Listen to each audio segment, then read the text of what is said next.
Welcome to This PAW'S for You podcast, celebrating service, therapy, and working dogs, and how they save lives every day. Join us as we get to know the dogs and their handlers. Be sure you're subscribed. This PAW'S for You podcast is brought to you in part by Springer Education Entertainment, Anchor Productions, and Dogs on Duty, the Dog U Series. Find out more about that one at thedoguseries.com. Now your host, riveting Ron Springer. Today we're going to learn about working dogs. Let's introduce Carol Gerken, who is the owner of KJ Livestock and Working Dogs. So, Carol, tell us about the KJ Ranch story. KJ Ranch was actually named after my mom, Carla June. I started with working dogs when I moved west from the Midwest. I grew up in the Midwest, and I grew up on a dairy farm. And we did not have dogs. I was the dog. When I was had a passion for horses and horse training, and got my bachelor's degree in equine management, and moved out to Washington State to go to work for a major horse farm. And when I was there, my graduation present to myself was to get an Australian Shepherd, and I used that dog every day. The people that I worked for had cattle and horses, and I used that dog every day. She lived to be 16, and she was my constant companion. I didn't work her formally with international commands. I just went out every day and she worked with me. She was an outstanding dog and showed me the value of having a good dog and how much work they would do with you. And sometimes in a pinch, like, they can save your life. And she did one time save mine. So we had a pretty good connection. But that's how I got started. Later on, my horse training career came to an abrupt halt because I was in a car accident. And I was at a highly competitive level in the horses. And so trying to find a way to channel that competitive nature I was looking for something, and I had the dogs, and actually a friend introduced me to trialing stock dogs, and that's how I got into more formal training of working dogs. That is fascinating. One thing that we talk about is that it's all about the dogs. So actually two things. And then the second thing is that it's dogs save lives every day. Can you tell us about that when your dog saved your life? With working dogs, especially in a daily ranch farm situation, we work with animals all the time, which is like cattle or sheep, goats. They're big animals and they can be unpredictable. They can get concerned about things the same as, other people do, horses do. So in my instance, it was a horse, a stud horse, and he got me down on the floor and was pretty much gonna have me for lunch. And I always leave my stall doors open about 6 inches so the dogs can see what I'm doing. They don't necessarily come in, and most of the time they don't come in. But in that case, she actually came in and got after the horse and got it off of me so that I could crawl out the door. It's an interesting thing when you know that you're kind of punched your last ticket, and then to have a dog get in there, and it really does not just show you the value of the dog, but definitely you have a great relationship with that dog. It really is a team, isn't it? It's very much a teamwork. A lot of people think that when you have working dogs, you're the boss and they're the employee. We really foster the idea here that, and we train a lot of dogs, we train a lot of people how to work dogs, that this is a team effort, and that you want to be a good team member, not just the boss of your dog. So we view it more that the person is the team leader and that the dog is a teammate. I agree. So I'm amazed at the stories I hear about what dogs do, and they're just fearless and they're loyal. It's incredible loyalty. So as humans, we could certainly learn from that as well. So Carol, you mentioned that there's the international command, and that is for all types of working dogs. Is that right? International commands are for all types of working dogs that work stock. You don't have to use them. When you train your dog, you can use whatever verbiage you would like. The value of teaching them international commands is that is a standard language. And so if I train a dog to international commands and I work it, and then you know the commands and you take the dog and you work it, you speak the same language to the dog that I did. So the dogs can work for anybody. They understand what you're asking them to do. But a person training their own dog, you could tell them right and left. So the international commands to go counterclockwise around the livestock would be away, and to go clockwise around the livestock would be go by. But you could teach it right and left. I've had people teach them like a dog that had a split face. They taught it black and white. Go to the black side, go to the white. I had a guy that was a Coast Guard captain, and he had me train the dog to port and starboard. Okay. It was really hard for me. That's funny. So one of the questions that comes to mind is I watch too much YouTube sometimes, but so I see sometimes it's a verbal command, or it's a whistle, or it's a hand gesture. Is it more standard to be verbal and actually a word? The reason we teach verbal commands here is because I feel like most everybody can speak English and use the international commands. If you train a dog to whistle, to the dog, that is a language just like English or Spanish or whatever you use. But if you're going to have someone else run that dog, they have to be able to whistle the same whistles and the same tones to get the dog to do the work. If they whistle, think about if you were whistling a tune like Yankee Doodle Dandy or Row, Row, Row Your Boat. If you whistle and it sounds like Yankee Doodle Dandy, and then the other person whistles and it sounds like Row, Row, Row Your Boat, the dog gets confused. It doesn't understand what that means. So we teach English because everybody can learn that. And then that way the dogs are a lot more universal, because a lot of the dogs that we have here, even my own personal dogs, I have people that help me that take the dogs out to help do the work. I mean, if I'm here or if I'm gone, we still have work and with livestock every day. And so that means that those dogs are a lot more usable because different people can use them. That makes complete sense. So now I've heard terms stock dog, ranch dog, cow dog, cattle dog, farm dog. Really, is it in the community? Is it really just a working dog? Is that what would be used? It really is. All of those are just the same. It's just different terminology for the same thing. It all refers to dogs that help you with livestock. You mentioned that you have Australian Shepherds, which, as I understand, are really California Shepherds. They didn't come from Australia, right? That is correct. We do have Australian Shepherds. They are an American breed, even though they have the word Australian attached to them. Really, how they were named as Australian Shepherds was that they worked the sheep that came from Australia. And so that's where that name came, the nomenclature.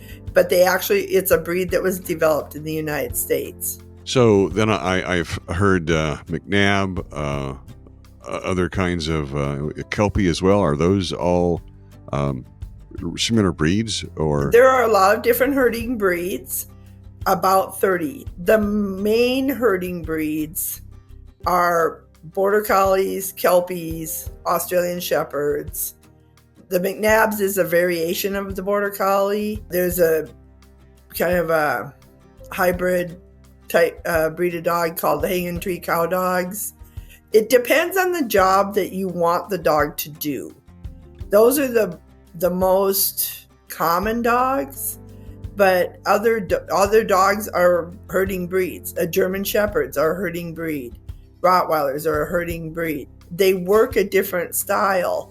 Bouviers. There's a lot of different breeds, but when you're looking at herding dogs, you want to consider the job you want the dog to do. And you want to try to get a dog that instinctively is the style for the job you're going to do. If you're going to work in tight spaces in feedlots and load trailers, maybe an Australian cattle dog. Those dogs are close-up working dogs that are really basically are push dogs, drive dogs. So to use them to go out in a big field and gather up stock, they're not very efficient at that job. They can do it with training, but they're not as good at, like, say, a Border Collie or an Australian Shepherd or a Kelpie. I mean, those are more field style dogs. So, and in the big field style dogs, like you're talking Kelpies and Border Collies, really, pretty much Border Collies rule the day. I see. I didn't realize actually that it was that specific to the style of work, or I guess even the actual animal they're working with. So you primarily work with goats, is that right? So we start all of our dogs, regardless of what their job's going to be or what breed they are, we do start them on goats. The reason we start them on goats is because they require more pressure to move than sheep. Sheep are much more reactive, and they're a lot safer for dogs to learn on than cattle. Usually, and they're middle of the road. The dogs that can work them well, a lot of them can move up to cattle pretty easily. Or if you have a dog that is more inclined to be a sheep dog, you can move to the sheep, and they'll be able to put a little bit of pressure on the sheep and then release it. So it's also a lot easier on the handlers, for training. When sheep are reactive and they're pinging around in a 50 by 50 pen with a dog that doesn't really know what its job is, it can get a little exciting. Oh boy. Goats are a lot calmer, and they tend to not be quite so reactive as sheep. You hear the term sheepish, but I guess I thought that meant kind of stay offish, but this is kind of flighty is what you're saying. They are a little flighty. Some of them are flightier than others. There's so many ways to go here. So on training, now, say you get a puppy, you're going to do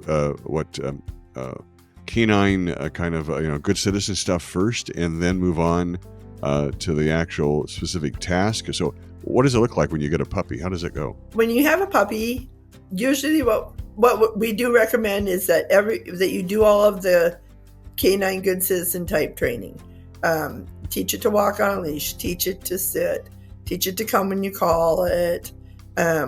You can start working on walking through gates, which is, have the dog sit and puppy sit and wait while you go through the gate, and then ask the puppy to come through and then sit on the other side.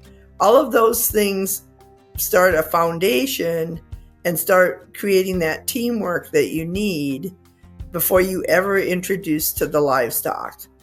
Then the puppy has a foundation to build off of, and you're not just going out and getting to stock and then being like, well, it'd be really good if I could catch him, or it'd be really good if I could lead him to the pen, or get him to come to me.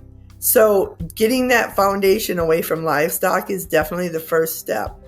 Generally, we'll introduce puppies to livestock, depending on the puppy, somewhere between 3 months and 6 months of age, but it's more of just kind of a test to see how engaged they are with the livestock, and kind of get a feel for where their confidence level is.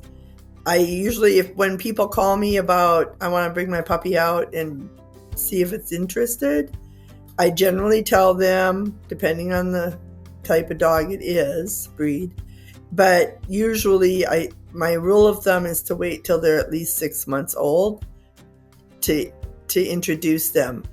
in a formal setting. Part of that is because the puppies are coming here and they've never been here before.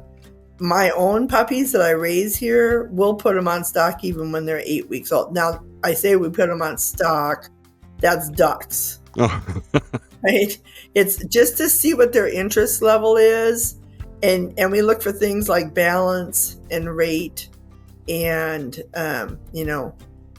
how engaged do they stay? How are they round in their movement to the stock, or do they want to go straight to the stock? Things like that. So is it easier to herd geese versus cats? Well, it is easier to herd geese than cats. I will say that. I couldn't resist. Sorry. And we do herd them once in a while in trial situations, especially. Now it's time for Questions for Canines. Submit your questions in the comments. Oh, hi. Hello. What's up? Rocket Dog here. I'm so excited to answer these questions. Are you ready? Let's go. How do you feel about wearing your vest? Great question. You mean my superhero cape? I'm torn between feeling like the coolest pup in town and questioning why I'm not saving the world from squirrels right now. But seriously, it's comfy. If it only came with a snack dispenser. Have you ever tried to chase your own tail while on duty? It's funny you should ask me this. Chasing my own tail is one of my favorite hobbies. It's like a never-ending game of catch me if you can. Sometimes I spin around so fast, I start to wonder if I'm ever going to catch it, or if it's just plain hard to get. It's great fun, but I have to admit, it's not as easy as it looks. If you could talk, what's the first thing you'd say to your human? Oh, I know exactly what I'd say. I'd start with an enthusiastic, I love you, I love you, I love you. And then I'd dig into a long list of the things I'm excited about. Let's play fetch. Can we go for a walk? Can I have a treat? Let's snuggle. And did I mention I love you? What song do you love to howl along to when your owner's on the phone? Oh, I go absolutely bonkers for Who Let the Dogs Out? Who let the dogs out? Who let the dogs out? Who? My howling gets me a treat every time, although maybe it's just to stop me from singing. This has been Questions for Canines. Remember to submit your questions in the comments. Back to you, Ron. So, Carol, you've talked about is in training the dogs. You're looking for a dog when it's motivated, but are they praise-driven or treat-driven? How does that work? So really working dogs in herding livestock basically work off of prey drive instinct. And what we try to do is mold that instinct into the behavior we want. The prey drive instinct is what keeps them engaged and wanting to do the work. And then we use pressure and lack of pressure, which is, we can use, when they're puppies, we'll use treats sometimes. It just depends on the dog. A lot of the work dogs don't care for treats. Their reward is work. That's what they like to do. And specifically certain breeds. There's a lot of border collies and some kelpies that they really don't care if you pet them. Their reward is that you open the gate and go to work. If you want to make them happy, let them work. If you're going to correct them, you take the work away and not remove it out of their life, but just be like, hey, unless you sit or lay down, whatever you're asking them, we're not going to continue to go to work. So as soon as you do that, then we can go to work. That's the reward. So it's a little bit different style of training. When you train dogs for obedience or some of the other dog sports, then the reward is to come up to you and get a treat or to get praise. For these dogs, being away from you and allowed to work is the reward. And so I won't say it's a discipline to come to you. You can make it rewarding by telling them they did a great job and stuff like that. But those dogs want to not come right to you. Like they want to stay out and do their work. That's their reward. So it's a little bit different style, and getting the reward in there, we do it in a different way. Now, when you say pressure is put on, is that when the dog is engaging the animal directly, or is it like a stare down, or is it just they nudging them? What does that mean? In herding dogs, because they work off of instinct. They're very sensitive to their surroundings and to pressure in their surroundings. And pressure to a working dog is like an invisible force field. You don't touch them necessarily, but every object has its own invisible force field, even inanimate objects like a fence or a gate. And so the animals that you're herding also have that. And so what you're basically doing is getting the dog comfortable with working in the pressure of the animals and the pen that you're in, and using their pressure to move the animals. Which, if you watch a dog walk up to goats, let's just use goats, you'll see that when the dog walks up to the goats, the dog doesn't even have to touch him, the goats start walking away. That's because the two invisible force fields touch each other. The one from the dog touches the one from the goats, and the goats are like, we should move. Okay? That's pressure. So it's not, sometimes you will use a stock stick or a flag and you'll catch the eye of the dog, like you're reaching out to touch it, but most of the time you don't touch it. The dog feels that coming toward them and it steps over to the side. That's where we teach the dogs to go around stock. A lot of these dogs, because they instinctively feel this, they will go around the stock once they learn when they control their adrenaline so that they touch the pressure bubble and they know what that means, then they will go around the livestock. What is the one of your most memorable or challenging situations you've had when you're actually working livestock with a dog? There's a lot of things, and honestly, some of the things that are important or memorable to me would be accomplishing a task with a dog. Like maybe you're taking a young dog out and and the dog rises to the occasion and does a really good job. Like that's why we do these things. We kind of have a rule around here: when you go out to get stock and a job goes really well and you get everything in and the gate is shut and it was really fairly flawless and smooth and it took you hardly a fraction of the time it would take if you didn't have the dog. And we always say that, and that's why we have dogs. But the relationship you get with the dog and the accomplishment that you have, even for a task like that, when nobody is watching, or they saved you from a life-threatening incident, or you won a big award. Those everyday achievements, probably that's really what keeps people that have dogs. We really understand the value of them and how much they do for us. And that's probably the most rewarding thing.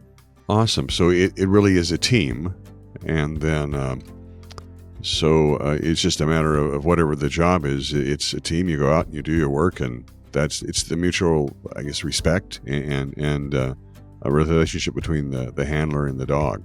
Yes. So we've got a few minutes left here. I wanted just to see if you had any thoughts about what you do, your work, or you'd like people to know. I think one of the biggest things I would like people to know, especially about herding dogs, is that you can have a relationship with them and you can create a job for them. And it doesn't always have to be, I own a ranch and have to move cattle every day. You can keep these dogs very happy, having a team relationship with them and doing things with them, not necessarily what I call the heavy lifting. But if you have a ranch situation or a farm situation, And I always laugh and tell people if I had 3 goats, I would have to have a dog because I don't know how to move livestock any other way than without using a dog. Like that's the only way I know. I've done it this way so long as a team that I wouldn't be able to do it without a dog. I don't think it would be really difficult. But they're not born trained. Even if you buy a herding breed dog, people are like, well, I bought a border collie and its mother was a world champion. Well, you still have to train it. They can do a lot by instinct, but they can also get hurt. And so we really, like I said, we value these dogs and we really try to keep them out of harm's way by educating them on the best way to handle situations. Because when you're doing everyday work, you can't be standing right where the dog is to help the dog. Like the dog has to understand the task and understand how to complete the task without getting hurt. I know that dogs actually will even problem solve as well. So they're sharp and they get it. They do get it. They do. So how would you like to be remembered, or your organization 100 years from now? What is it the contribution you think that really would make most important? I would really hope that people would think about being a better team player with their dog and how efficient using dogs for low stress livestock handling it's becoming a bigger thing. People are starting to understand it more, I think. The downside is, there's less and less big farms, big ranches, but there's more and more hobby farms. And a lot of these dogs are extremely valuable in that setting.